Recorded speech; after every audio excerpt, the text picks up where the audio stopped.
আসসালামু আলাইকুম।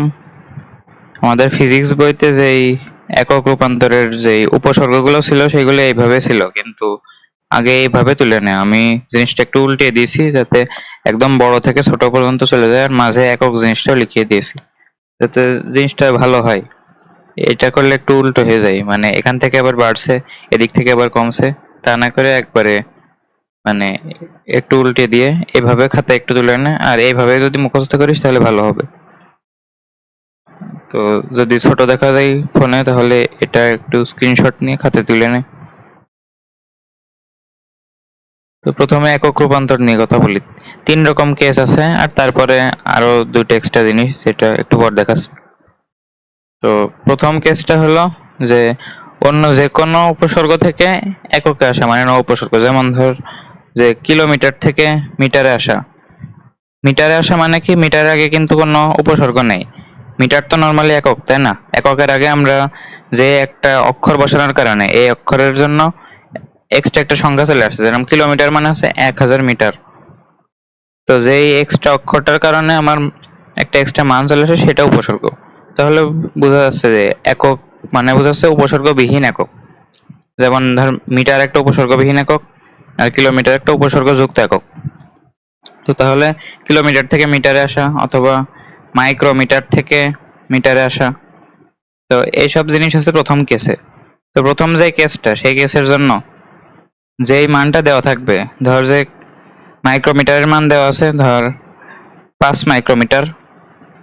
তো এখান থেকে মিটারে কেমনে যাব, এখান থেকে মিটারে যাওয়ার জন্য এই যে সংখ্যাগুলো দেওয়া রয়েছে এই সংখ্যা দিয়ে গুণ করতে হবে। মাইক্রোর কোন সংখ্যাটা আছে দেখতো, মাইক্রোর সংখ্যা আছে এই যে এইটা 10⁻⁶। তাহলে এই যে মাইক্রোমিটারের মান দেওয়া রয়েছে, এই সংখ্যাগুলো হচ্ছে উপসর্গবিহীনে যাওয়ার রাস্তা। মানে আমার যদি মাইক্রোমিটার থাকে তাহলে এই সংখ্যা দিয়ে যদি আমি গুণ করে দিই তাহলে এটার মাইক্রোমিটার থাকে না, এটা চলে যায় হচ্ছে উপসর্গবিহীন এককে। তো এইভাবে জিনিসটা হয়। তো অন্য যে কোনো উপসর্গ থেকে বিনা মানে উপসর্গবিহীন এককে যাওয়ার নিয়ম কি? নিয়ম হলো যে এখানে যে সংখ্যাগুলো আছে এই সংখ্যা দিয়ে গুণ করা। এই সংখ্যাগুলোকে আমরা একটা নাম দিয়ে দিই। ধর আমি একটা নামই দিলাম, ধর n বলছি, এটা n না বলে ধর 10⁻n বলছি। তো তাহলে এটার সূত্র কি? এটার সূত্র হচ্ছে আমার যে মান দেওয়া আছে তার সাথে আমি 10⁻n গুণ করিয়ে দিলেই আমি অন্য যে কোনো উপসর্গ থেকে উপসর্গবিহীন এককে পৌঁছে যাব। তো এটা ধরে নিয়ে যে প্রথম সূত্র। তো এটা সবচেয়ে সহজ কেস ছিল যে অন্য যে কোনো জায়গা থেকে আমরা এককে আসবো। মানে ধর টেরামিটার থেকে মিটারে আসবো, তাহলে কি করব, এই যে টেরামিটার যে 10⁻12 আছে, যে টেরামিটারের মান আমার দেওয়া থাকবে সেটার সাথে 10⁻12 গুণ করিয়ে দেবো, তাহলে আমি চলে আসবো মিটারে। তো শুধু মিটার না, যে কোনো কিছু হতে পারে, যেমন কিলো জুল থেকে জুলে যাওয়া বা মেগা জুল থেকে জুলে যাওয়া। মেগা ওয়াট ব্যবহার করা হয় অনেকবার। ধর মেগা ওয়াট থেকে ওয়াটে যাব, তাহলে কি করব, 10⁻6 দিয়ে মেগা ওয়াটের যে মান থাকবে ধর 10 মেগাওয়াট বা 15 মেগাওয়াট, তাহলে 15-এর সাথে 10⁻6 গুণ করে দিলে আমি ওয়াটে চলে আসবো। তো আশা করি বোঝা গিয়েছে। এটা হচ্ছে অন্য যে কোনো উপসর্গ থেকে উপসর্গবিহীন একক। এবার কেসটা হচ্ছে একক থেকে অন্য যে কোনো উপসর্গে যাওয়া। মানে এমন একটা একক আছে, ধর তোর ওয়াট আছে, কিন্তু তোর ধর ওই ফিজিক্সের কাজ ক্ষমতা শক্তি অধ্যায়ে মেগাওয়াট নিয়ে অনেক হিসাব আছে, তার মানে আমার ওয়াট থেকে যেতে হবে মেগাওয়াটে। এখন ওয়াট কিন্তু একক, আর এই যে মেগা এটা হচ্ছে উপসর্গ, তার মানে আমার কাছে আগে ছিল উপসর্গবিহীন। উপসর্গবিহীন থেকে আমি যাব হচ্ছে একটা যে কোনো একটা উপসর্গে যাব, তার মানে যে কোনো একটা একক থেকে, মানে উপসর্গবিহীন একক থেকে আমি যাব অন্য যে কোনো উপসর্গে। তাহলে কি করব, তাহলে এবার কিন্তু উল্টো হয়ে গিয়েছে। তো প্রথম কেসটা যদি মনে থাকে তাহলে এটা খুবই সহজ হবে। এটা এগুলোকে যদি আমি 10⁻n বলি তাহলে আমার নিয়ম হচ্ছে যে এই যে আমার এককবিহীন মানে উপসর্গবিহীন একক আছে সেটার সাথে যদি আমি এই 10⁻n ভাগ করে দিই তাহলে এটা চলে যাব। তার মানে অন্য যে কোনো থেকে যদি আমি এককে আসতে চাই তাহলে এই সংখ্যাগুলো দিয়ে গুণ করতে হয়, আর যদি আমি এই একক থেকে অন্য যে কোনো কিছুতে যেতে চাই তাহলে এই সংখ্যাগুলো দিয়ে ভাগ করতে হয়। যেহেতু এটা উল্টো নিয়ম, তাহলে কি হবে, এটা আমার যে মানটা আছে এই মানটা অবশ্যই উপসর্গবিহীন এককে মান আছে, এই মানকে যদি আমি 10⁻n দিয়ে ভাগ করে দিই তাহলে আমি পেয়ে যাব অন্য যে কোনোটা। তাহলে এটার একটা সূত্র। তো এই দুটো যদি মনে থাকে তাহলে মোটামুটি চলে যাবে এগুলো দিয়েই। ধর আমি একটা উদাহরণ দিচ্ছি। ধর আমার কাছে আছে হচ্ছে 1 কেজি। এখন 1 কেজি থেকে আমি ধর যেতে চাচ্ছি যে 1 পিকো KG. 1 pico KG.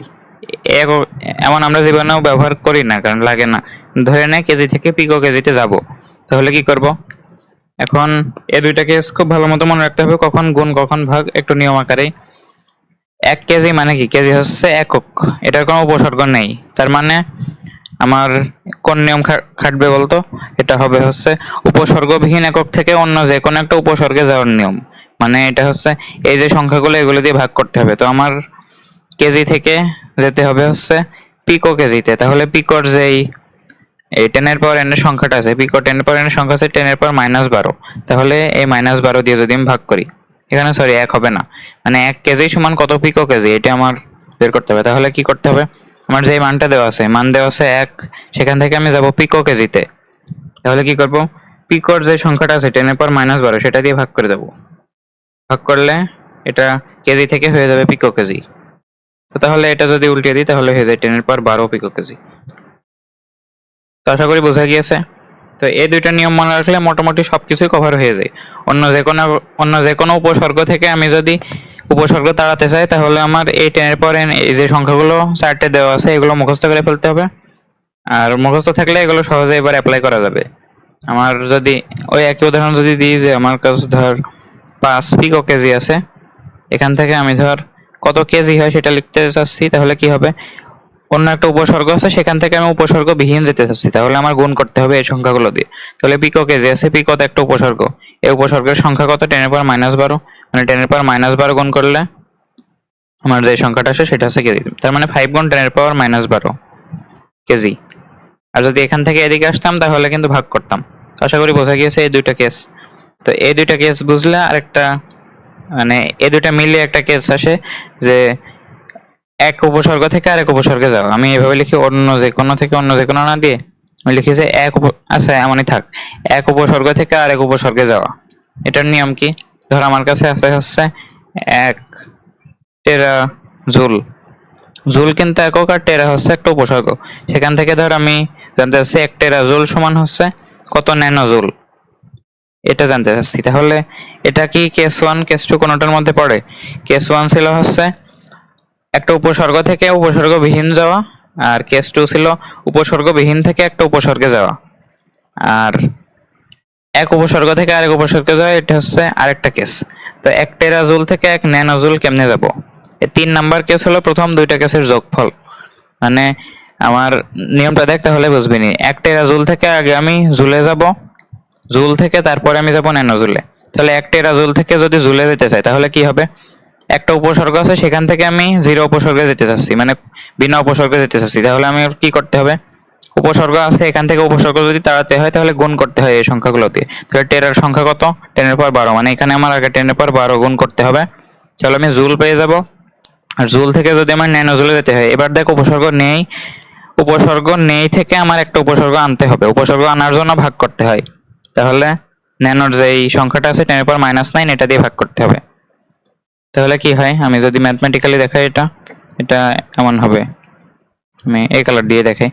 1 টেরাজুল equals to, এটা প্রথমে জুলে যাব, তাহলে 1 টেরাজুল থেকে আমার হবে হচ্ছে 1 যে মানটা আছে সেটার সাথে উপসর্গ তাড়াতে হলে গুণ করতে হয়, তাহলে আমি গুণ করে দেব টেরার যে মানটা আছে সেটা। তাহলে টেরার এই মানটা কত? কই টেরা, এই যে 10^12, তাহলে 10^12 দিয়ে গুণ করব, সরি 10^12 হবে, 10^12 দিয়ে গুণ করে দেবো, তাহলে আমি পেয়ে যাবো জুল। এবার এই জুল থেকে আমি এবার যেতে চাচ্ছি ন্যানো জুলে, কারণ আমার প্রশ্নে চাইছে তো কত ন্যানো জুল হবে। তাহলে জুল থেকে আমি ন্যানো জুলে যাব, মানে উপসর্গ নেই, উপসর্গ আনতে হবে। উপসর্গ যদি আনতে চাই তাহলে ভাগ করতে হয়। তাহলে এই যে মানটা আছে 1 গুণ 10^12, এটাকে আমি ভাগ করব আমি যেটা চাচ্ছি সেটা দিয়ে। মানে এখানে তো কোনো উপসর্গ নেই, আমি যে উপসর্গ চাচ্ছি ন্যানো জুল, আমি তো এবার ন্যানো আনতে চাচ্ছি, মানে ন্যানোর যে সংখ্যাটা আছে, ন্যানো সংখ্যা 10^-9 এটা দিয়ে ভাগ করব। কোনো একটা উপসর্গ আনার জন্য ভাগ করতে হয়, আর তাড়ানোর জন্য গুণ করতে হয়। তাহলে আমি জুল থেকে চলে গেলাম ন্যানো জুলে। তো এটা যদি উপরে যায় তাহলে কি হয়? উপরে গেলে 10^9 হয়ে যায়, 9 আর 12 যোগ হয়ে 21 হয়ে যায়। আমি যদি দেখাই 1 গুণ, এটা তো ছিল 10^12, আর এটা যদি উপরে চলে যায় হয়ে যায় 10^9 ন্যানোজুল। বা একবার এখান থেকে 12 মাইনাস 9 করলেও হয়ে যায়, এটা হয়ে হচ্ছে 10^21 ন্যানোজুল। আশা করি বোঝা গিয়েছে। এটা একটু শর্টকাটে করব আমরা, মানে এটা তো একদম মানে ধরে ধরে দেখালাম। এটা আমরা তোর উপসর্গ চেঞ্জ করার জন্য তার এত দেরি করা উচিত না, মানে যখন আমরা ম্যাথ করব খাতায়, 1 টেরাজুল থেকে একবারে কেমনে ন্যানোজুলে যাব, একবারে দেখ, টেরাজুল থেকে জুলে যাওয়ার জন্য উপসর্গ তাড়ানোর জন্য গুণ করতে হয়। তাহলে টেরাজুল থেকে জুল, এখানে কোন উপসর্গটা কাজ করছে, টেরা, তাহলে টেরার কোন সংখ্যা আছে, 10^12। টেরা যেহেতু তাড়াবো তাই 10^12 গুণ করব। তাহলে আমি কিন্তু জুল পেয়ে গেছি। এখন এই জুল থেকে আমার যেতে হবে ন্যানোজুলে, তাহলে উপসর্গ নেই, সেখান থেকে আমার উপসর্গ আনতে হবে। উপসর্গ আনার জন্য ভাগ করতে হয়, তাহলে ন্যানোর যে সংখ্যাটা আছে 10^9 এটা দিয়ে ভাগ করে ফেলবো। তাহলে টেরাজুল থেকে একবারে ন্যানোজুলে চলে গেলাম। তো আশা করি মোটামুটি বোঝা গেছে। এটা করলে 10^21 ন্যানোজুল হবে। তো আশা করি মোটামুটি বোঝা গিয়েছে এই 3টা কেস। আমার কাছে উপসর্গ আছে, সে উপসর্গ যদি তাড়াতে চাই তাহলে আমার গুণ করতে হবে। যদি আমি উপসর্গ আনতে চাই তাহলে ভাগ করতে হবে। আর যদি আমি এক উপসর্গ থেকে আরেক উপসর্গে যেতে চাই তাহলে প্রথমটা থেকে আগে বিনা উপসর্গে যাব, সেটার জন্য উপসর্গ তাড়ানো লাগবে। প্রথমটা তাড়ানোর জন্য এটার যে সংখ্যা আছে সেটা দিয়ে গুণ করতে হবে। আর তাড়ানো হয়ে গেলে তখন আবার নতুন আরেকটা উপসর্গ আনবো, সেই উপসর্গ আনার জন্য ভাগ করতে হবে। আশা করি বোঝা গিয়েছে। তো এই 3টা কেস জানলে মোটামুটি সবকিছুই হয়ে যাবে। আর আরেকটা জিনিস আমি একটু দেখিয়ে দিই এখানে আরেকটা জিনিস দেখিয়ে দিই। আচ্ছা, আমি আগের স্লাইডই একটু কপি করে নিই, তাহলে ভালো হবে।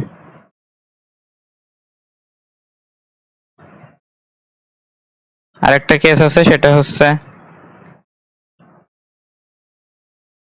সেটা ধর একক টু দি পাওয়ার, ধর কিছু একটা, একক টু দি পাওয়ার কিছু একটা, শুধু একক না, আমি এখানে লিখে দিই উপসর্গ তারপর একক, উপসর্গের পরে তো একক বসাতে না, যেরকম কিলোমিটার আগে উপসর্গ পরে একক, এভাবে বসে। তাহলে উপসর্গ তারপরে আছে একক, তার পাওয়ার হচ্ছে কিছু একটা, ধর পি। তাহলে এটা মনে হয় মানে তো পারি সেই জিনিসটা, তারপরেও দেখিয়ে দিই। তাহলে মানে ভিডিওটা যদি কমপ্লিট করতে হয় তাহলে এটাও আর একটা কেস আসে, এটা ধর কেস 4, এটাও তাহলে দেখিয়ে দিই আমি। ধর এটা আমার কাছে আছে ধর সিএম কিউব, সেন্টিমিটার কিউব। এখন একক উপসর্গ একক, তার পাওয়ার কিছু একটা দিতে হলে ব্র্যাকেট দেওয়া লাগে না। আমার সিএম কিউব মানে হচ্ছে এটার উপরও কিউব আছে, এটার উপরও কিউব আছে, তাহলে আমার ব্র্যাকেট লাগে না। উপসর্গ একক একদম একই জিনিস ধরে নেয়। তার মানে সিএম কিউব মানে হচ্ছে সিএম পুরোটুকুর উপরই কিউব। তো সিএম কিউব থেকে আমি যেতে যাচ্ছি মিটার কিউবে। এটা কিন্তু একটা কমন সমস্যা, মানে এই জিনিসটা কিন্তু ভুল হয়ে যায় অনেক। তো আমরা তো সেন্টিমিটার থেকে মিটারে যাওয়ার জন্য জানি যে 100 দিয়ে ভাগ করতে হয়। তো সেই জিনিস আমরা করবো না, আমরা এই যে এই মানগুলো দিয়ে কাজ করবো, তাহলে একটু স্মার্টলি জিনিসটা হবে। তো সেন্টিমিটারে আমার কত আছে, মানে সেন্টিতে আমার আছে 10^2। তাহলে এই সেন্টিটাকে আমি তাড়াতে চাচ্ছি, সিটাকে, মানে এই উপসর্গ থেকে এটাকে আমি তাড়িয়ে বিনা উপসর্গে যেতে চাচ্ছি, তাহলে তো আমার গুণ করতে হয়। তার মানে 10^-2 গুণ করতে হয় নর্মালি। এটাই নিয়ম, এটা তো আমরা জানি, তাই না? তো 10^-2 যদি গুণ করতে হয় সেন্টিমিটার থেকে মিটারে যেতে হলে, 10^-2 উপসর্গ তাড়ানোর জন্য গুণ করলাম, এই উপসর্গের যে সংখ্যা আছে সেটা দিয়ে গুণ করলাম।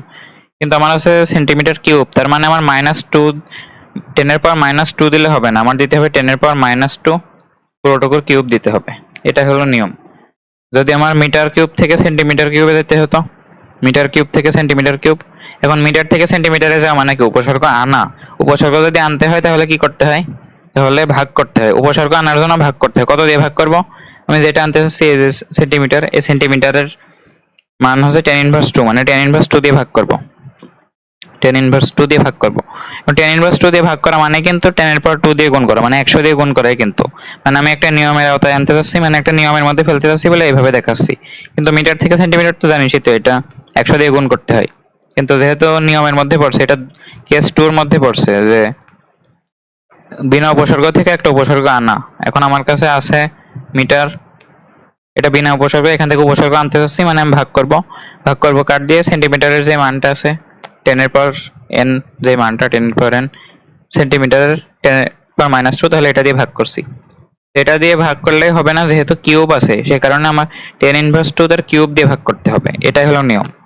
আশা করি মোটামুটি বোঝা গেছে। আমি একটা উদাহরণ দিয়ে এই জিনিসটা দেখাই, তাহলে ভালো হবে আরো। আমি ধর ঘনত্বের একটা একক ছিল না 9-10-এ, একটা একক ছিল গ্রাম পার সিসি। আর গ্রাম পার সিসি মানে হচ্ছে কিউবিক সেন্টিমিটার, কিউবিক সেন্টিমিটার মানে হচ্ছে সিএম কিউব। একবার লিখে দিই, গ্রাম পার সিএম কিউব। এখান থেকে আমরা কিন্তু বইয়ের চার্টে কিন্তু গ্রাম পার সেন্টিমিটার কিউব এককে ছিল, আমরা কেজি পার মিটার কিউব এই এককে ঘনত্ব হিসাব করতাম। এটার জন্য আমরা কি করতাম, 1000 দিয়ে গুণ করতাম। আমাদের কিন্তু মান মুখস্থ হয়ে গেছিল যে আমার ওই পানির ঘনত্ব হচ্ছে গ্রাম পার সিসিতে 1 আর কেজি পার মিটার কিউবে 1000। এমন একটা জিনিস মুখস্থ হয়ে গেছিল না আমাদের, যে এই এককে যে মান থাকবে তার সাথে 1000 গুণ করলে এটা চলে আসবে। তো এটা কেন হতো বলতো? ধর আমার কাছে গ্রাম পার সিসি আছে, ধর এক্স গ্রাম পার সিসি, গ্রাম পার সিএম কিউব। এখন এক্স গ্রাম পার সিএম কিউব মানে কি, এক্স গ্রাম আর এখানে আছে সিএম। গ্রাম পার সিএম কিউব মানে কি, গ্রাম পার সিএম কিউব মানে হচ্ছে গ্রাম ভাগ সিএম কিউব। মানে এমন লেখা যায় না, গ্রাম সিএম ইনভার্স কিউব এমন। আর এটাকে লেখা যায় কেজি মিটার ইনভার্স 3 এমন লেখা যায়। তো আমি তাহলে এইভাবে লিখি, গ্রাম সিএম ইনভার্স কিউব। ঘনত্বের একটা উদাহরণ দিলে বুঝে যাবে নি সবকিছু, মানে আরো ভালোভাবে বুঝবি নি। তো এক্স গ্রাম পার সিএম কিউব, এটাকে কেজি পার মিটার কিউবে কেমনে নেব? এটার জন্য প্রথমে গ্রাম থেকে আমাকে কেজিতে যেতে হবে। মানে দেখ, তাহলে গ্রাম থেকে আমাকে যেতে হবে কেজিতে। আমি এগুলো একটু সরিয়ে দিই, এখানে সরিয়ে দিই। ধর আমার কাছে একটা ঘনত্ব আছে, ঘনত্ব লিখছি বাংলায়, ঘনত্ব সমান হচ্ছে এক্স গ্রাম পার সিএম কিউব। তো এখান থেকে আমাকে যেতে হবে কেজি পার মিটার কিউবে। তো এক্স এর সাথে কি করলে আমি কেজি পার মিটার কিউবে চলে যেতে পারবো। তো গ্রাম থেকে কেজিতে যাওয়ার জন্য কি করতে হবে আমার, গ্রাম থেকে কিলোগ্রাম, দেখ আমার উপসর্গ আনা লাগছে, উপসর্গ যদি আনা লাগে তাহলে ভাগ করতে হয়। তাহলে গ্রাম থেকে কিলোগ্রামে যাওয়ার জন্য আমার ভাগ করতে হবে। আমার উপসর্গ নেই, সেখান থেকে উপসর্গ আনা লাগছে, তাহলে আমার ভাগ করতে হবে কত দিয়ে, এই যে কে এর যে মানটা আছে, কিলোর যে মান 10^3, মানে 10^3 দিয়ে ভাগ করতে হবে। এটা হচ্ছে প্রথম জিনিস। তাহলে এটা কিন্তু হয়ে গেল কেজি, এটা কিন্তু কেজি হয়ে গেছে। আর এখানে যে সিএম কিউব আছে, মানে সিএম এর পাওয়ার -3। এখন এখান থেকে আমার মিটারের পাওয়ার -3 তে যেতে হবে। তাহলে সিএম থেকে মিটারে যাওয়ার নিয়ম কি, সিএম থেকে মিটারে যাওয়ার নিয়ম হচ্ছে, আমার কাছে একটা উপসর্গ আছে, সেখান থেকে আমার উপসর্গ তাড়াতে হবে। উপসর্গ তাড়াতে হলে গুণ করতে হয়, অবশ্যই গুণ করতে হয়। আমার কাছে একটা উপসর্গ আছে, সেখান থেকে আমি যেতে চাচ্ছি ন উপসর্গে, মানে উপসর্গ তাড়ানো লাগবে। যদি তাড়ানো লাগে তাহলে গুণ করতে হবে। তাহলে সেন্টির যে সি আছে সেটার মান হচ্ছে 10^-2, তাহলে 10^-2 দিয়ে গুণ হবে। কিন্তু এই যে পাওয়ার আছে -3, তাহলে পাওয়ার -3 হয়ে যাবে। এটা যদি করি তাহলে এটা হয়ে যায় x/10^, তাহলে এই যে এই কাজ করলাম, এটা কিন্তু সিএম কিউব, সিএম ইনভার্স 3 থেকে মিটার ইনভার্স 3 হয়ে গিয়েছে, এরকম হয়ে গেছে। কিন্তু সিএম থেকে মিটারে যাওয়ার নিয়ম হলো উপসর্গ তাড়ানোর জন্য 10^3 দিয়ে গুণ করলাম। যেহেতু পাওয়ার ছিল -3, তাই আমি -3 দিয়ে উপরে পাওয়ার দিয়ে দিলাম। তাহলে এটা কি হয়, এই -3 আর -2 গুণ হয়ে যায় 6, এই যে মাইনাস মাইনাস প্লাস হয়ে, আর এখানে থাকে কেজি মিটার ইনভার্স 3। তার মানে দেখ, এক্স গুণ 1000 কেজি মিটার ইনভার্স 3। তো এই কারণে আমরা 1000 দিয়ে গুণ করতাম একক রূপান্তরের মাধ্যমে। তো আশা করি মোটামুটি বোঝা গিয়েছে যে একক রূপান্তরে কি কি কি করতে হয়। তো আমি মোটামুটি সব রকম কেসই ইনক্লুড করার চেষ্টা করলাম। আর শেষে দুইটা জিনিস দেখাবো, যে কিছু ডেভেলপমেন্ট করতে হবে আস্তে আস্তে। ধর প্রথম 2-3 মাস ধর এই নিয়মগুলোই অ্যাপ্লাই করছিস, ঠিক আছে, মানে কেস 1 আমি যে নিয়ম দেখলাম গুণ করতে হয়, কেস 2-তে ভাগ করতে হয়, এই নিয়মগুলো দিয়ে চালিয়ে ফেলতে পারবি পুরো ইন্টার লাইফ, মানে এগুলো দিয়ে কোনো সমস্যা হবে না। তারপরেও এইগুলো যখন অভ্যাস হয়ে যাবে তখন এই এত কিছু লেখা একটু ঝামেলা হয়ে যাবে, সে কারণে কিছু ডেভেলপমেন্ট করা যায়। কিন্তু এগুলো এখন না, এগুলো 2-3 মাস আগে এই নিয়মেই করতে থাক। কারণ একক রূপান্তর হচ্ছে মানে একটা টাইম পরে একদম অভ্যাস হয়ে যায়, মানে একদম মানে ঠোঁটের আগে চলে আসে এমন অবস্থা। তো এগুলো হওয়ার পরে তখন এই ডেভেলপমেন্ট গুলো করা যায়। এটা হচ্ছে একটা হচ্ছে ভাগ না করে গুণ করা। ভাগ না করে গুণ কখন আমরা করব, যখন আমাদের ভাগ করা লাগছিল। দেখ আমাদের এই যে কেস 2-তে একক থেকে অন্য কোনো এককে যার জন্য আমার কিন্তু ভাগ করা লাগছিল 10^n দিয়ে। তো আমি ধর একটা উদাহরণ দিয়ে দেখাই, তাহলে বুঝতে পারবি নি। ধর এটা কিন্তু এখন না, ডেভেলপমেন্ট এখন না, 1-2-3 মাস এটাই অ্যাপ্লাই কর, এটা দিয়ে একটু অভ্যস্ত হয়ে নে, তারপরে কর। এই নিয়মটা একটু মোটামুটি ঠোঁটের আগে যখন চলে আসবে তখন এই ডেভেলপমেন্ট গুলো করা যায়। ধর এক ওয়াট থেকে আমি ধর যেতে চাচ্ছি 1 মেগাওয়াটে। 1 ওয়াট থেকে 1 মেগাওয়াটে যাওয়ার নিয়ম কি, আমার দেখ এখানে কোনো উপসর্গ নেই, এখান থেকে আমার উপসর্গ আনা লাগছে, তার মানে কি আমার ভাগ করতে হবে। তার মানে কি, 1কে আমি কি দিয়ে ভাগ করব, এই যে মেগার যে মানটা আছে সেটা দিয়ে। মেগার মান কত, 10^6। যদি ভাগ করি তাহলে ওয়াট থেকে আমি পেয়ে গেলাম মেগাওয়াট, তাই তো। তো এই জিনিস পেয়ে গেলাম, কিন্তু এখানে একটু সমস্যা আছে। সমস্যা হচ্ছে আমার যদি অনেক এই যে একাধিক একক থাকতো, যেমন এখানে গ্রাম ছিল, গ্রাম থেকে কেজিতে যাওয়ার জন্য কোনো কাজ করা লেগেছে, সেন্টিমিটার পাওয়ার -3 থেকে মিটারের পাওয়ার -3 তে যাওয়ার জন্য আরো কাজ করা লেগেছে।